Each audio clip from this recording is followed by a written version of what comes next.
ada istrinya mau KB tapi suami nggak setuju gitu. Terus itu kalau menurut Bu Bidan gimana itu?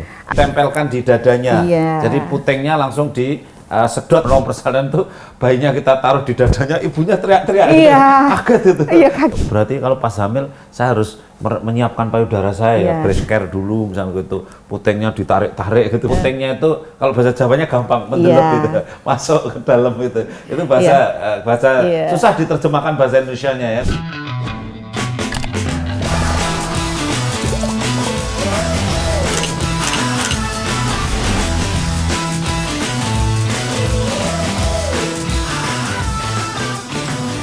Assalamualaikum warahmatullahi wabarakatuh, sahabat muda, keluarga muda yang mau nikah, yang sudah hamil, yang baru saja melahirkan.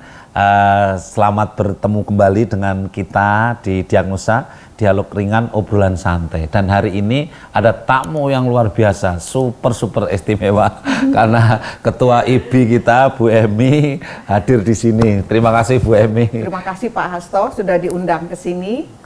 Ini saya sangat terhormat sekali ini ya, bicara dengan Pak Kepala BKKBN, Pak Hasto. Hari ini kita akan dialog ringan lah. Beliau kan pengalamannya luar biasa. Ini kita akan mendengar bagaimana pengalaman bidan untuk merawat ibu-ibu muda yang hamil, yang mau melahirkan. Ini kan ceritanya gini Bu Emy ya. Jadi kita ini di Indonesia kan orang melahirkan tuh hampir 4 juta lebih setahun itu. Tetapi mereka yang kemudian langsung bergegas mau pakai kontrasepsi itu kan belum semua lah gitu. Nah, barangkali Bu Bidan ini yang paling dekat dengan pasien itu Bu Bidan ya. Kalau mohon maaf, saya sebagai dokter tuh kadang-kadang iri sama Bidan. Nah, Bidan tuh sabar nunggu pasien, ngelus-elus pasien sampai dari awal sampai akhir lah. Saya ingin mendapatkan mungkin tip-tipnya itu. Ini bagaimana supaya pasangan-pasangan muda kita ini kalau seandainya dia melahirkan, ya mestinya setelah melahirkan terus bisa berpikir tentang kontrasepsi gitu. Mungkin Bu Bidan lebih inilah kalau menasihati pasien-pasien keluarga ini lebih dekat itu.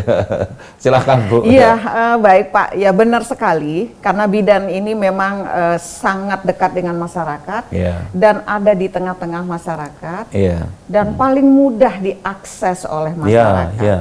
Jadi tadi Bapak mengatakan lebih dari 4 juta persalinan setiap tahun. Itu 62%-nya ditolong oleh bidan. Persalinan normal kecuali kalau seksio itu bagiannya Pak Hasto yang operasi-operasi bedah-bedah bagiannya Pak Hasto. Jadi dengan banyaknya bidan bertemu dengan perempuan-perempuan, tentu kesempatan memberikan edukasi bagi bidan kepada masyarakat juga lebih banyak lagi. Di situ memang kami dalam profesi bidan ini sendiri juga kita memposisikan sebagai sahabat perempuan.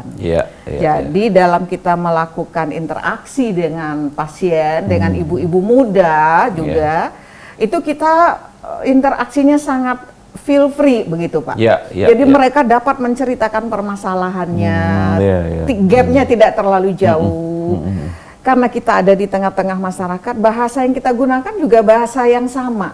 Karena kita bersama mereka di satu komunitas begitu. Dan mungkin Bu ya kan ada pesan-pesan yang disampaikan Bu Bidan kepada pentingnya kenapa kalau habis melahirkan tuh harus KB gitu. Kalau pengalaman Bu Emy gimana itu kan tidak semua tidak semua pasangan habis melahirkan tuh terus dia mau menerima alat kontrasepsi, tapi kalau gimana cara ngerayunya gimana Bu ini?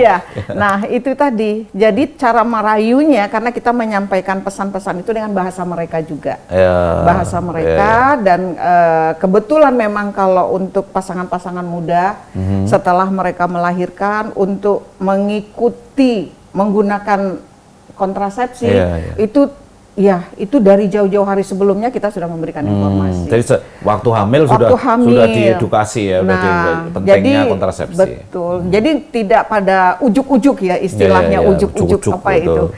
Tiba-tiba setelah melahirkan kita tawarkan untuk pasang menggunakan Alkon, alat kontrasepsi, itu kecil kemungkinan karena mereka berpikirnya panjang untuk mengambil keputusan menggunakan salah satu metode kontrasepsi.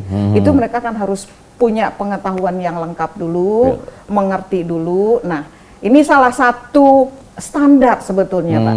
Pada saat melakukan pemeriksaan hamil, teman-teman bidan itu sudah mempersiapkan ibu dengan informasi-informasi tentang penggunaan alat kontrasepsi, tentang nanti pemberian ASI eksklusif, itu pada saat hamil. Pada saat hamil, Jadi setelah melahirkan, mereka sebelum hamil bahkan mereka sudah mengambil keputusan sebetulnya. Nanti setelah melahirkan saya mau menggunakan apa. Jadi strateginya memberikan informasi itu jauh-jauh hari sebelum kita akan mengambil keputusan dia akan menggunakan alat kontrasepsi apa. Ya, jadi ini pengalaman ya. Jadi Bu Emi ini pengalaman menolong persalinan, melayani pasien dengan seluruh bidan-bidan itu umumnya kalau begitu melahirkan langsung ditawari, Bu mau KB apa gitu kan. Itu takut kan, malah takut, mereka, malah jadi, takut. Jadi mestinya sudah waktu hamil itu sudah siap-siap lah itu apa. Kalau pas melahirkan itu kan ya sakit, ya nggak nyaman itu kalau begitu ditawari mau KB apa tuh, aduh mikir sakitnya saja belum kelar sudah disuruh mikir KB-nya gitu ya Bu ya. Ya, tapi dan juga Pak mungkin mohon maaf. Informasi yang kita berikan pada saat hamil bukan ke ibunya aja, tapi ke suaminya. Ya, penting itu. Jadi dengan suami pun mereka sudah tahu, sudah memahami, dan mereka sudah mendiskusikan. Jadi sudah mengambil keputusan. Jadi setelah melahirkan, ya kadang-kadang ya kita di Indonesia masih memohon atau meminta persetujuan suami atau sebetulnya sih bukan izin sebetulnya, tapi suami mensupport, karena penting sekali dukungan suami itu sangat penting. Sekarang kan banyak isu Bu bahwa ada istrinya mau KB tapi suami nggak setuju gitu. Terus itu kalau menurut Bu Bidan gimana itu? Anak itu suaminya harus diberi edukasi. Jadi informasi berkaitan dengan kontrasepsi untuk keluarga berencana tidak hanya kepada perempuan, kepada pasangan. Karena pasangan itu perlu memberikan dukungan kepada perempuan pada saat dia memilih alat kontrasepsi apa yang tepat untuk dia. Nah, jadi ini, peran suami penting sekali. Peran suami penting dan saya berharap ini pada kesempatan yang bagus ini ya, ini himbauan dari Bu Bidan loh. Jadi para suami-suami itu ya ngerti lah. Mungkin suami itu bisa ikut, kan sekarang ada kalau persalinan normal kan suami harus mendampingi, bahkan anjuran Bu Bidan itu suaminya itu mangku istrinya itu pada saat mengejan itu ya Bu Emi ya. Jadi pada saat mengejan itu suaminya mensupport di belakangnya gitu. Meskipun pernah ada suami yang pingsan ya karena melihat nggak nyangka itu Bu Emi. Jadi saya juga pernah suami gagah itu pingin apa ya, pingin melihat semuanya. Menurut saya bagus itu. Tapi setelah melihat perdarahan waktu saya jahit itu, dia pingsan itu. Jadi saya bilang, ini malah punya dua pasien istrinya, suaminya itu. Nah, tapi itu penting karena tadi biar menghayati, ini loh proses persalinan itu tidak mudah, penuh perjuangan, sehingga akhirnya kalau edukasi tentang kontrasepsi lebih lancar dan baik itu. Ya Bu Emi, jadi mungkin Bu Emi bisa sampaikan ya kepada keluarga-keluarga muda ini tentang KB itu cocoknya apa, baiknya apa, jenisnya itu mungkin silahkan Bu Emi, kan berdasarkan pengalaman banyak ya. Iya. Sebetulnya banyak sekali pilihan untuk kontrasepsi. Ya banyak pilihan dari mulai yang jangka pendek, jangka panjang, banyak pilihan. Tentu pilihan-pilihan itu harus tepat dalam memutuskan memilih alat kontrasepsi yang cocok bagi ibu, dan itu ada toolsnya Pak, ada screeningnya. Nah jadi tidak setiap perempuan juga cocok menggunakan Alkon yang sama, begitu ya. Sehingga kita punya alat untuk men-screening, cocoknya apakah dia pakai IUD, pakai implan. Nah itu informasi itu akan diberikan secara lengkap, dengan model-model gambar-gambar yang utuh gitu ya. Nah, jadi nanti pasangan itu bisa menentukan pilihan. Iya, jadi konselingnya itu kalau di bidan itu sangat rigid, dan memang tool untuk screeningnya sangat lengkap sekali. Karena ada standarnya. Ada standarnya. Jadi jangan keluarga-keluarga muda yang mau pakai kontrasepsi setelah melahirkan, kalau ketemu bidan jangan khawatir, itu sudah di screening. Jadi bidan, kadang-kadang bidan juga ngasih ini ya Bu ya, ngasih pil, tapi pilnya juga sudah pil yang khusus untuk ibu menyusui kan, pil, yang suntik gitu, itu sudah dipilihkan. Jangan khawatir bahwa itu kemudian membuat air susunya kering gitu, karena sudah dipilih oleh sama Bu bidan. Kemudian juga kalau ada yang ditawari pasang IUD langsung setelah melahirkan, itu bidannya juga udah terlatih gitu, kan dilatih pasang IUD pasca persalinan. Jadi jangan khawatir itu, karena ini luar biasa. Jadi dokter bidan itu memang screeningnya, protapnya itu sangat ketat sekali ya. Jadi KB pasca persalinan menjadi penting sekali, karena menyusui suksesnya juga didukung oleh kontrasepsi, begitu ya Bu ya. Ini kan masalahnya ASI eksklusif kita ini baru sekitar 60% lebih sedikit Bu ya. Jadi 62%. Jadi untuk mencegah stunting, menyusui penting. Jadi mungkin ada pesan dari Bu Emi nih supaya menyusuinya sukses, KB-nya juga sukses pasca persalinan, Bu Emi ya. Iya. Ini memang dua hal yang sangat penting ya. Kita bicara untuk kesehatan perempuan dan kesehatan bayi, balita, pencegahan stunting juga ya. Untuk suksesnya ASI eksklusif sama prinsipnya, informasi itu harus jauh-jauh hari diberikan. Jadi pada saat hamil itu sudah dipersiapkan ibu dengan informasi. Nanti setelah lahir, nanti inisiasi menyusui dini, memberikan ASI segera setelah lahir, itu salah satu langkah keberhasilan untuk menyusui ke depannya. Pada saat IMD, kita kenal dengan IMD. Inisiasi menyusui dini ya, jadi IMD. Nah, karena penting sekali, dan informasinya persiapan mental ibu dan juga bapaknya itu pada saat hamil. Karena sekali lagi untuk keberhasilan menyusui itu sangat tergantung juga dari dukungan suami. Sangat tergantung. Nah, mungkin Bapak juga tahu bagaimana produksi ASI dan lain sebagainya itu sangat ditentukan oleh psikologis perempuan. Pada saat perempuan itu merasa nyaman, dapat dukungan, happy, itu insya Allah produksi ASI-nya meningkat. Tapi pada saat dia tidak nyaman, ketakutan, sedih, nah itu akan berdampak kepada hormon-hormon yang mendorong untuk produksi ASI. Jadi ASI itu sangat penting sekali, sama dengan tadi pelayanan kontrasepsi, dukungan dari suami. Jadi suami itu harus mensupport istri untuk memberikan ASI. Jadi agar ini istrinya penting, tetap happy gitu. Ini penting sekali. Ini pengalaman Bu Bidan, dukungan suami itu menjadi kunci ya. Karena suami yang membuat istrinya happy. Kalau istrinya sewot gitu ya Bu ya, uring-uringan, marah-marahan udah ini juga dia. ASI-nya istilahnya akan berkurang ya, karena 60% itu orang yang nggak menyusui, kalau ditanya karena ASI-nya tidak keluar gitu. Saya nggak tahu itu berapa persen yang suaminya uring-uringan tadi. Tapi ini menarik, dan kemudian menginisiasi menyusui dini ya, dan IMD, inisiasi menyusui dini ya, bukan IMB loh. Jadi begitu lahir ya langsung ditempelkan di dadanya. Jadi putingnya langsung disedot sama bayinya. Kita menaruhnya tidak langsung ke puting susu ibu. Berjarak dari puting susu ibu. Nah, betul. Nanti si bayinya itu akan merangkak-rangkak mencari karena dia udah mencium. Kolostrumnya itu udah kebau sama dia. Jadi dia udah merayap-rayap untuk mencari. Nah, itulah istimewanya ya, peristiwa yang sangat menakjubkan untuk bayi mencari putingnya sendiri, putingnya ibunya itu menarik sekali. Karena dia bau kolostrumnya. Sedangkan dokternya aja nggak bau loh. Artinya kita aja nggak ngerti loh, tapi bayinya itu yang baru lahir ngerti. Ini betul-betul hukum Allah lah. Nah, di samping dia untuk mendapatkan ASI, kolostrum, itu juga bonding attachment. Itu penting sekali buat bayi. Jadi suhu bayi juga akan kedekatan bayi dengan ibu emosional. Jadi IMD itu langkah awal untuk pengasuhan seorang anak. Ya ini penting ya, ibu-ibu muda itu, muda. Karena pernah saya punya pengalaman menolong persalinan tuh, bayinya kita taruh di dadanya, ibunya teriak-teriak gitu. Kaget itu. Kaget. Ini kan berarti kurangan ya. Nah, itu sebelumnya pada saat hamil itu edukasi dulu. Nanti kan kaget, ada yang geli gitu ya. Ada yang geli. Jadi mau di nenen itu geli gitu, ketawa-ketawa itu.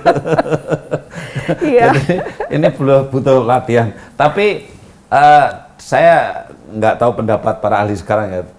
Kalau sebelum melahirkan itu kan pada saat hamil kan, mohon maaf, disiapkan ya. Jadi payudara itu disiapkan itu.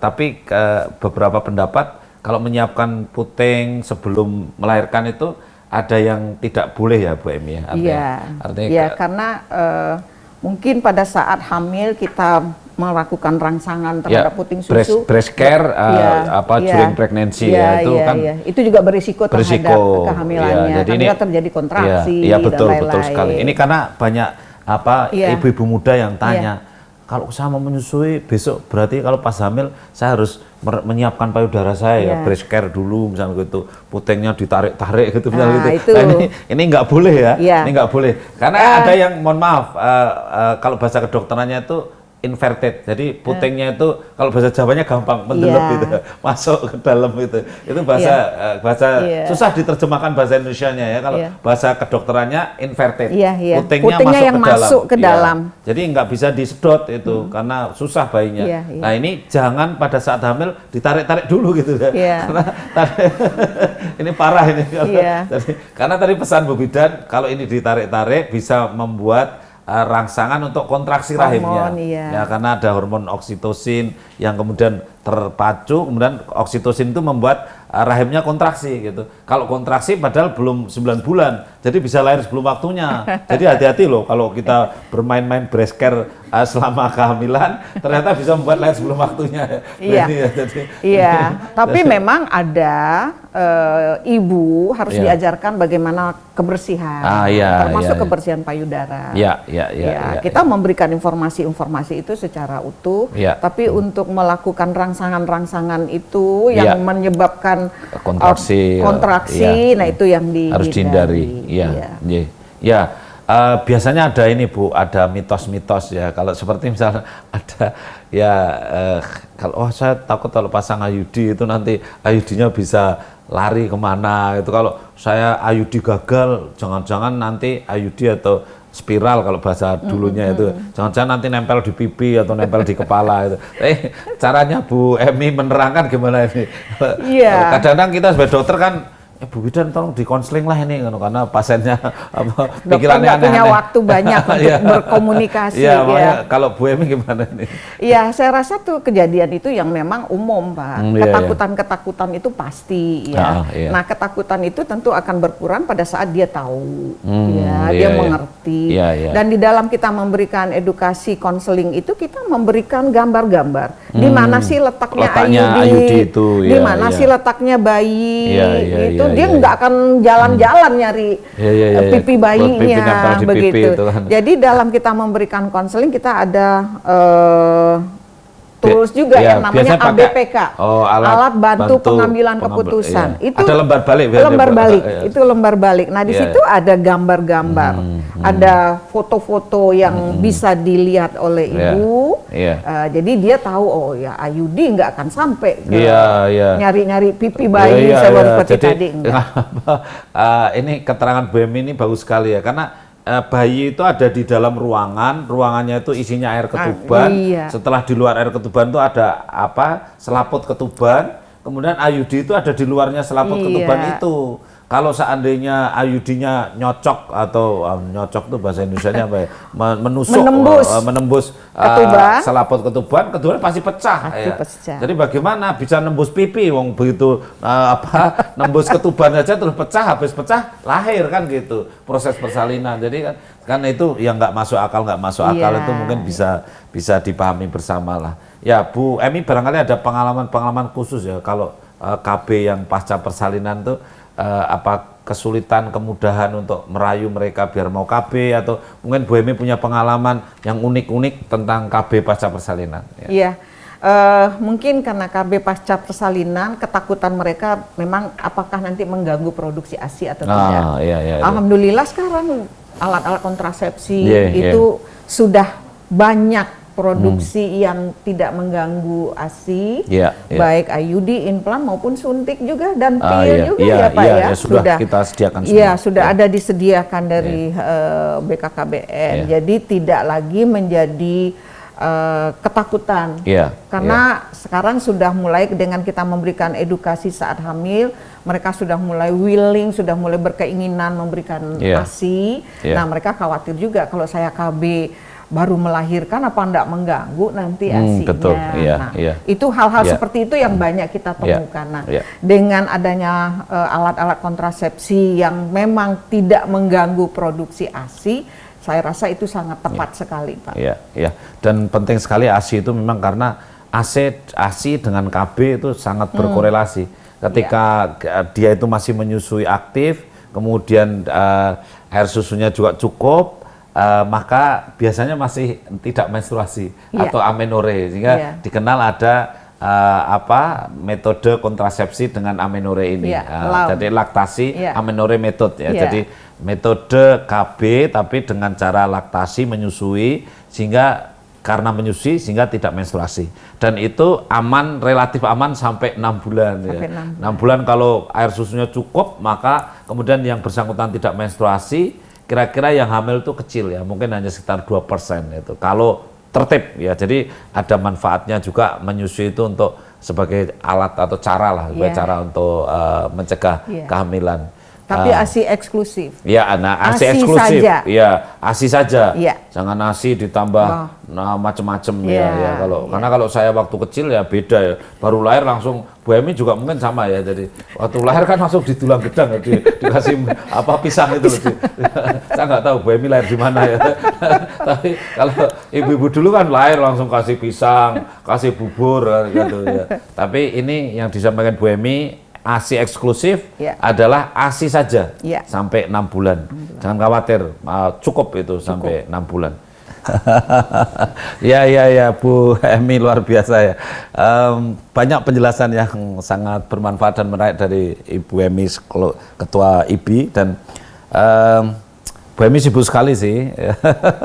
Habis ini apa ini? Ya, jadi memang kita ini bulan-bulan ke depan sangat banyak agenda nih Pak. Tadi Kongres IBI bulan November itu yang ke-17. Yang ke-33 itu adalah Kongres International Confederation of Midwives. Yang tanggal ICM. ICM yang tanggal 17 sampai 14 Juni di Bali. ICM di Bali ya. Itu adalah Kongres Ikatan Bidan seluruh dunia. Ada 149 negara International yang tergabung Congress di dalam Midwife. ICM. Nanti akan ada di Bali dengan peserta lebih kurang 2.500 orang. Luar biasa. Setelah itu baru Kongres Desember. Nah, Desember baru Kongres kita di nasional.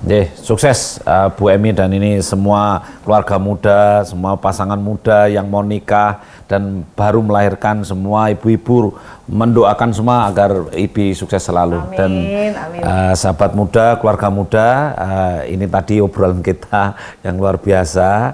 Jangan lupa menyiapkan hamil, menyiapkan melahirkan, dan dipikirkan tentang kontrasepsinya setelah melahirkan. Ya, inilah obrolan kita bersama Diagnosa, dialog ringan, obrolan santai. Sampai ketemu lagi di episode yang akan datang. Terima kasih. Assalamualaikum warahmatullahi wabarakatuh. Terima kasih, Bu Emi. Terima kasih. Terima kasih, Pak. Terima